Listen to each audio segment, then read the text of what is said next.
So hello guys,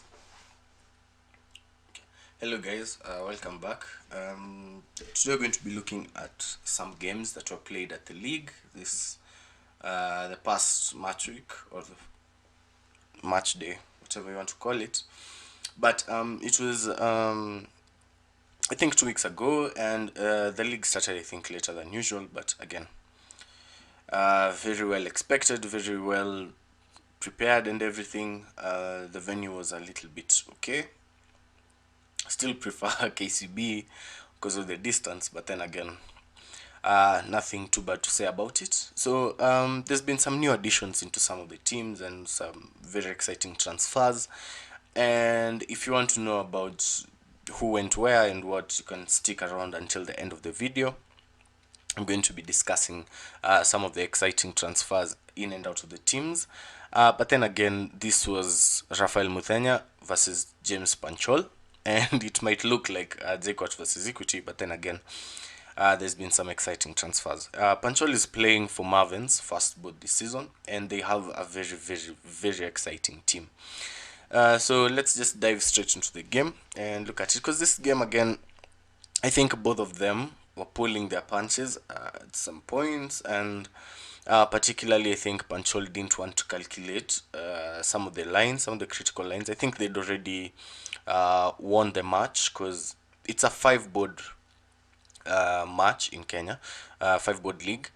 And again, if you win 3 boards, most of the people don't even bother winning the other 2. So in this game, I think they'd already won the match, and Panchol was just playing to have fun, because he missed some very I'd say, okay, some things that I think Panchol should not be missing. But then again, Muthenya played really well. Let's just dive straight into the game, and I'm going to show you what I mean. So pawn to b3, pawn to d5, bishop to b2, knight to f6, and now pawn to e3. And I think this was a good plan by Muthenya. He told me that he had prepared this line. He'd gotten it from, I think, Ben Feingold, and they prepared it for Panchol. Which is, I think, a good plan, taking him out of theory and making him actually try and calculate and try and work hard for the win. And in some way it worked. It really did. So pawn to c5 here, pawn to c4, pawn to c5, knight to f3, bishop to e7, and then bishop to d6. I think a little bit better. You want your bishop on the longer diagonal. So here pawn to g3, castles, bishop to g2, and now d takes c4. Pawn takes back, queen to b6, attacking the bishop on b2. Fairly obvious that you need to defend this bishop, and the way to defend it is a little bit tricky, because you want to play queen to c2. The time Muthenya told me that after knight to c6, there are some very annoying ideas with knight to b4, and then you have to move your queen again back to c1. So here he played queen to c1 immediately. But then again, I think, okay, I think it's okay. I think the way it was played was fine.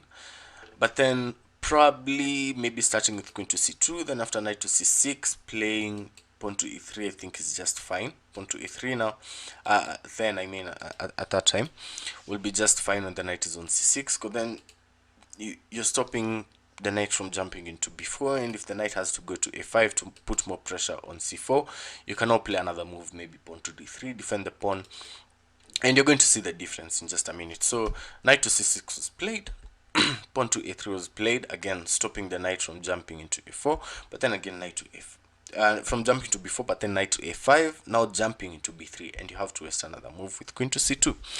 If we look at it from here, I think, yeah, let's see. So you play queen to c2 here, knight to c6 is played, stopping this, play pawn to a3, and now knight to a5, attacking c4 and attacking b3, and now you can just play something like pawn to d3 and defend your pawn to avoid any tactics with knight takes on c4 and queen takes on b2. So I think this could have saved the tempo in my opinion, but again, I think he also admitted that maybe he had messed up a little bit here. But queen to c1 was played, not bad. I think just I don't think it makes any difference on the evaluation that much. So again, knight to c6, pawn to a3, and now knight to a5. queen to c2 is played, and now rook to d8 was played by Panchol. Okay, rook to d8. I think Panchol was just not in the mood to calculate stuff, because I think knight to c4 is a very obvious tactic, in that you cannot play queen takes on c4, because then queen takes on b2 just wins the rook. But or maybe not wins the rook, you have to play moves like this, and then I think black is just comfortable being upon up. Then again, you have to ask yourself some questions, like now after knight takes on c4, bishop to c3 has to be played, and now you just go back knight to a5. I don't think there's a way that white regains back the pawn, just win a clean pawn here. So rook to d8 instead was played. Rook to a2, now defending the bishop, because then Muthenya realized that with this idea, the bishop on b2 will be hanging.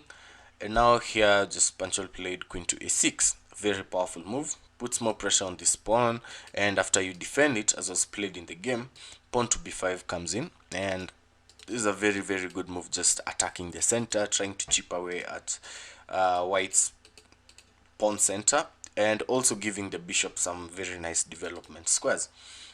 So after pawn to b5 here, knight b to d2 was played, bishop to b7 as advertised, castles, and now rook a to c8, rook to b1, and now pawn takes pawn, now rook to d7.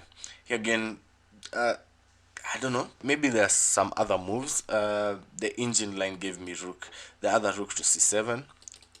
I have no idea. Don't ask me why. I do not know why this is much better than this other move. But then again, this is why I don't analyze engine lines that much. So rook to d7 instead was played, and now bishop to c3. And here the position is now open to tactics, and you have to ask yourself, can black really capture this pawn and survive? You can try and pause the clock, pause the video, and try and calculate these lines after knight takes on c4, and try and see if black can really hold on to the advantage of this pawn. There's some very, very interesting lines. We're going to look at some of them. So you can pause the clock and try and calculate it, but for those who just want to see what happens, you can play knight takes on c4. It's possible to play it. And now the idea is, you cannot, okay, the simple idea is you cannot take back, because then bishop to e4 just wins heavy material, and again, your knight is still hanging. You cannot really move into any safe squares with this queen. If you try and move here, maybe you can just capture the rook on b1, threatening to capture the rook on a2, and black is comfortable in this position. So the other ideas that you have to calculate is, after knight takes on c4, can I play bishop takes on f6? Can I maybe try and realize some sort of an attack on the knight on c4? So after bishop takes on f6, black does not take back on f6 immediately, but plays knight takes on d2. Here rook takes, can play rook takes on b7. I think is a playable move. Play rook takes on b7, because then with this move knight takes on d2, the queen cannot capture back. That's obvious because of the rook on d7. And now the knight on d2 together with the bishop on b7 are both attacking the knight on f3, and you have to do something. Okay, so sorry about that. So black plays knight takes on d2, and after knight takes on d2, you have to realize that the queen cannot take back on d2. You're just losing a bunch of material, and you have to realize that this knight on d2 and the bishop on b7 are both attacking the knight on f3, and it's only defended by the bishop. So you have to do something about this. You can play rook takes on b7, eliminate one of the attackers of the f3 square, and here again black can play anything. Black can play knight takes on f3 with check, and after bishop takes back, rook takes on b7, bishop takes on b7, queen takes on b7, and maybe you can try and continue with just trading off pieces. But then I'm thinking that in this endgame, black is a little bit better. a pawn up, clean pawn up. It's a pass pawn, and it's going to be a very, very, very hard pawn to play against. So in this position, after bishop to c3, knight takes on c5, you have to calculate, I think, one more line.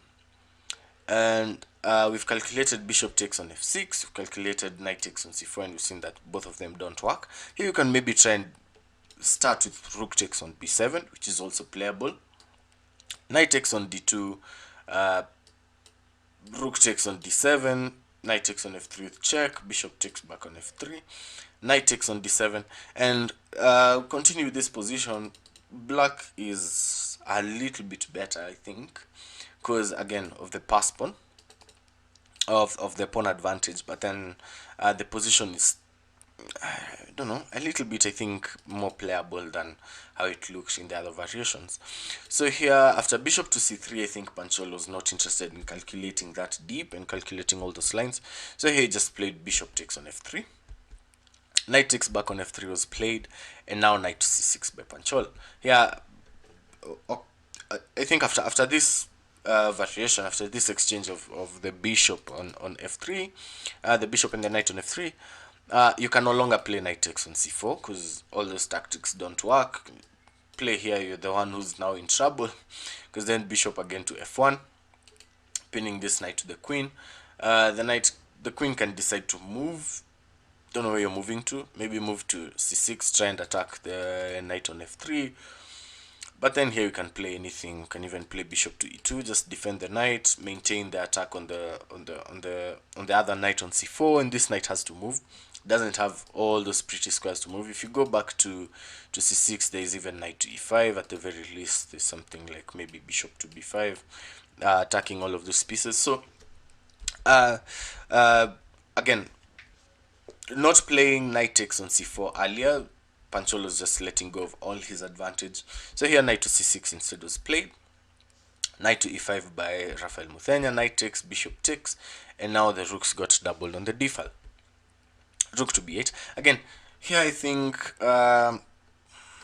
Muthenya had a little bit more advantage. I'm thinking play something else, maybe play something like pawn to h3, stop this knight from jumping into the game anyhow possible. And the knight doesn't really have any good squares to use to get back into the game. Play h3, maybe play something like king to h2, and slow play this advantage. But rook to b8 instead was played, and now rook takes, bishop takes, and pawn to h6. Queen to b3 was played, and now queen to a5, threatening all sorts of checks on the back rank. So here rook to a1 was played by Muthenya, and now queen to d8, doubling up on the d file. Bishop moved back to e5. Knight to g4. Bishop went back to c3, and now rook to d3. Again, I think here maybe playing something like maybe bishop to f6, with the idea of playing now rook to d3 next. And here if you have to trade, maybe knight takes back, or even queen takes. Not really queen takes. Yeah, I think even queen takes just works just fine, because then you're putting a lot of pressure on f2. If they play something to h3, it's just losing, so they have to defend this square. And again, it's also attacking the rook on a1, so they have to play something, maybe rook a2, just keeping a hold of the position. You can even play pawn to h5 here if you're afraid of trapping your own knight, but again, it's not easy trap because you can play knight to e5. Here I think black would have had a clearer, more defined advantage. So rook to d3 instead was played, and now rook to c1, defending it. And now bishop to, again, bishop to f6, I think just puts a lot of pressure on this bishop on c3. Don't really have so many ideas. Maybe Muthenya was or Panchol maybe was afraid of something like pawn to h3 here, but then I'm not buying it. Can even play rook takes on c3, I think, at the end of the day. So I'm not sure about those variations also, because I had not looked at them earlier. But then rook to d3 was played, rook to c2, bishop to g5, and now bishop to e2. Bishop to f1, attacking the rook on d3. Rook takes on e3, which is I think, very questionable. I think this is a position where Muthenya got almost a winning advantage out of the position, or out of the game, because rook takes on e3 banks on the entire idea that white has to capture on e3. So you play maybe something like bishop takes back with check, maybe drop your queen, or maybe play queen to a8 with some ideas, maybe, or even at the very least just capture back on c1 after the check. But then I think what Panchol missed was rook to d1. Attacks the queen. This queen doesn't really have that many comfortable squares to go to, so it goes all the way to a8. And now here bishop to g2, attacking the queen again. Panchol saw that everything was just losing at this point, and I think if you don't react somehow, if you move the rook, you lose the queen. If you move the queen, you lose the rook. So here he played rook takes on c3 with check. Not with check, rather, attacking the queen. Queen takes back on c3, and now he moved the queen to b8. I've been doing a lot of analysis today. I'm just tired. That's why my brain is clogging up. But queen to f3, we'll just continue. Queen to f3 was played, attacking the knight, and here Panchol played knight to e5. Again, Muthenya, I think Muthenya was, I don't know, maybe he wasn't like too optimistic about his position, because I think here, if he plays, instead of, okay, queen to a8 was the move that was played in the position. If we play something like queen to e4, with the idea of playing f4 next, to fork these two pieces, and he has to move one of the pieces. Maybe play bishop to f6 or bishop to e7. I think bishop to e7 is much better than bishop to f6, because here we still play the same idea. Trade the queens. Okay, you're going to play the same idea always. So bishop to e7. Look at this line. It's the same thing as bishop to f6, but here the knight goes to g4 and gets a square on f6 instead of the bishop being there instead. In the other line, I think you have to move your with bishop to f6, you have to move your knight to uncomfortable squares. But with bishop to e7, pawn to f4, knight to g4, pawn to h3, you push the knight away, knight goes to f6, and now you offer the queen trade. And you can see after the trade of the queens, this knight and this bishop are completely out of the game. This knight has no squares to jump into to get back into the game. If they play knight to h5, you just play something like king to g2, and you're controlling the knight completely. This bishop doesn't really have any active squares to get into. And Muthenya here holds, I think, a much clearer advantage than what was played in the game. I think he had the same idea in the game, but a slightly different execution, because he played queen to a8, queen takes, bishop takes, and now you can see after the position, this knight has the square on c4. This knight can capture the pawn on c4. You want to play something like pawn to f4 here, but again, just one tempi late. So knight takes on c4 was played, and now pawn to f4. So pawn to f4 should have been a little bit earlier. Bishop to f6, now rook to d8, rook to d7 rather. You still have considerable advantage in the position. It's not, you haven't lost your advantage yet as white. Pawn to a5 was played, pawn to a4, stopping that pawn from going further in the board, and now knight to b6, forking the pieces, but rook to a7, just defending the bishop on b8. Here bishop to c3 was played, defending, black is defending his assets. I think these two pawns, if you lose these two pawns as black, with being an exchange down, I think you're just losing in the position. And now here Muthenya played bishop to e4. I think a better idea here was maybe playing something like, instead of bishop to e4, playing something like bishop to c6. And the idea, the difference between bishop to c6 and bishop to e4 is you still want your bishop on this long diagonal. You still want it controlling some crucial squares on this diagonal. Also, it controls majority of the board by being on c6. You can even move your rook now. find some more active squares, I'm thinking, because then your bishop is still defending the pawn on a4 from a more active square. So here instead, bishop to e4 was played, and now pawn to f5. Bishop was returned back to c2, and you can see, yes, it's still defending the pawn on a4, but it's on a less active square. It's not controlling much on the boards. It's more of a defensive piece than an attacking piece, as it was before. But again, white is still holding some considerable advantage. So king to f8 here was played by black, king to f1, and now knight to d5, king to e2, bishop to b4, and now king to d3. Just bring your king to the center. Very accurate endgame play. And again, this king on f8 is tied to the defense of this pawn on g7, so it can never really leave the king side to try and maybe come into the game and aid out his other pieces in the attack. And if you try and maybe dissolve these pawns and maybe try and exchange them, then you give white some very active play on the king side, and your pieces, I think, are not going to be quick enough to get to the king side. So here with king to d3 is a very accurate endgame play. And now king to g8. You can see that Panchol knew and understood that he cannot move the king away from the king side. And now just bishop to b3. King to h7 was played, just waiting and waiting. And now bishop takes on d5. A better move in this position, I think, is playing rook to a6. You attack this pawn on e7, and there's no real way of defending it. If they try and play something like rook to c7, you can just play rook to c6, attack the knight has to move, and now you capture on e6. That's another pawn, and you're now a pawn up. You can, okay, the knight is being attacked, so knight goes to something like maybe to c3.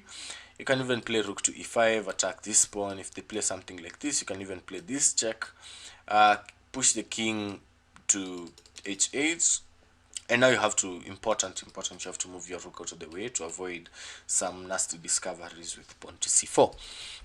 So with this, I think the king is locked out of the game completely. Here you can just maybe bring your king into the game, maybe develop your bishop somehow, play something like bishop to f7, try and capture this pawn, or even maneuver your bishop using other means, even bring your king in. I think here you can slow play this endgame. It's not easy. I don't think it's straightforward how you win this endgame, but then again, I think it's much better because you're still a pawn up. So bishop takes on d5 was played instead. Here pawn takes back, and now rook to d7. Pawn to d4 was pushed, and now pawn to h3. King to g6, and now pawn to g4. Pawn takes, and now king to f6. Rook to d6 with check, king to f7, and now anything, I think, here. Okay, I think black has really held on to the position. Here, I think he's slowly building a fortress, becoming harder and harder to know how to break through. But I think playing something like king to e4 here still gives you a slight edge in the position, because none of these pawns can be pushed. If you push this pawn, we can just grab this pawn with our rook. You can play rook takes on d4. You can even play this check. I mean, you play king to e3 and you give black an opportunity to make a blunder. Maybe they play something like bishop here. You can even play rook here. Just slowly play this position. These pawns are not a threat at the moment. So rook to b6 instead was played. King to g8, pawn to f5, king back to f7, rook to g6, bishop to e1, and now rook to c6. Bishop went back to b4, rook went to g6 again, bishop to a3, rook back to c3, and after bishop to b4, this was supposed to be a threefold repetition, but none of them claimed, and the game continued with okay, after rook to g6 is where the threefold repetition is, but then they played Panchol continued with bishop to e1, king to c4 was played, bishop back to b4, rook to d6, and in this position I think they agreed to a draw. So as you can see, I thought, I mean, first weekend of the league, so it's understandable when people are still a little bit rusty. But I think Muthenya played really, really well. He was really pushing Panchol, especially considering the rating difference. He was really, really taking it to him, and I love the play. The preparation was on point, I think, and he really, really tried to outplay him. But again, Panchol is Panchol. He always finds a way to be safe. So that was it for the game, and now we're going to be discussing some of the transfers that have been happening in the league.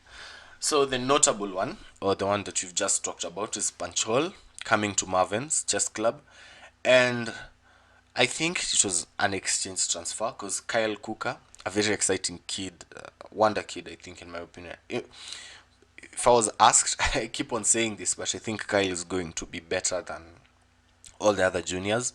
I think his composure and his calculation is just a bit higher than maybe that of the Nathaniel.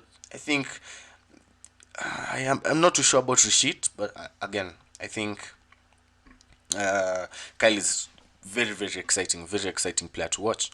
So again, Kyle is now playing for Equity Chess Club, and KCB bought or got, I don't know if they bought them, but then Felix Boera and Irungu are joining them at KCB. Also an exciting team with some very exciting players. I think they got Cassidy last season, but then also Cassidy is playing for them. Yeah, also another exciting junior. I think Cassidy is going to be in the national team the next time out. I think it's time for her to now start challenging the top ladies in Kenya. And what else? I think Marvin's has a very exciting team. They just bought. I don't know if they bought him. Why do I keep on saying bought? But they now have Gabriel Njuki and Panchol, who are going to be playing first board and second board. And they have some very exciting players like Chris Minor. I think Marvin's has the majority of the strongest players of maybe my age group. Chris Minor, Gishui. They have, I think, I'm forgetting some other names, but they have some very exciting players. Now, what else? What else? Rishi Travat is now playing in the league. He's playing board 4 of, I think, Victoria Elites, if I'm not wrong. Also, I think Lighthouse Alpha got Mataiga, which is really good, from Nakuru Chess Club.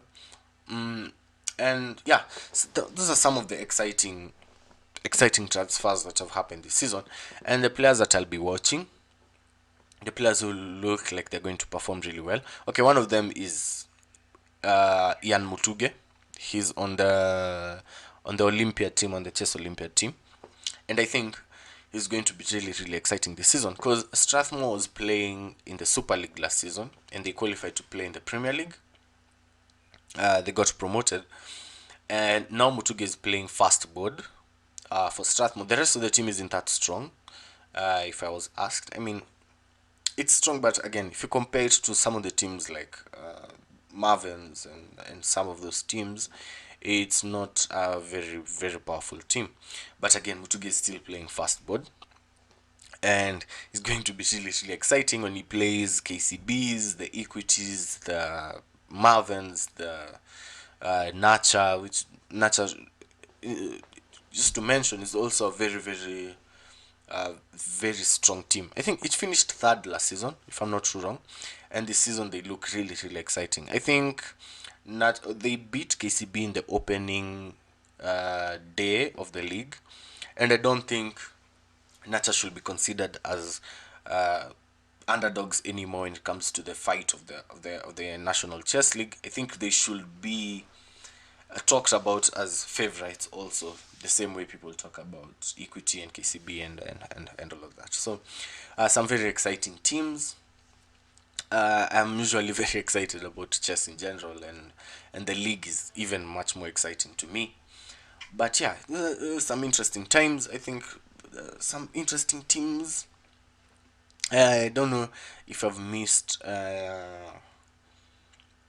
any more exciting player, but if I have, you can just drop it in the comments. Not to make this video too long, But again, these are some of the things that are happening. This was a league, an exciting game. I think this was a game I wanted to show first because I think it was a really nice game, and the context, the preparation to to the game was really nice because everyone thought that Muthenya is just saying he's going to beat Panchol. It's just a coping method and all of that, but he really played really well. So, thanks for sticking to the end. If you did, drop in comments, and also some of the players you think are going to be exciting to watch this season. And don't forget to like, subscribe, and share the video.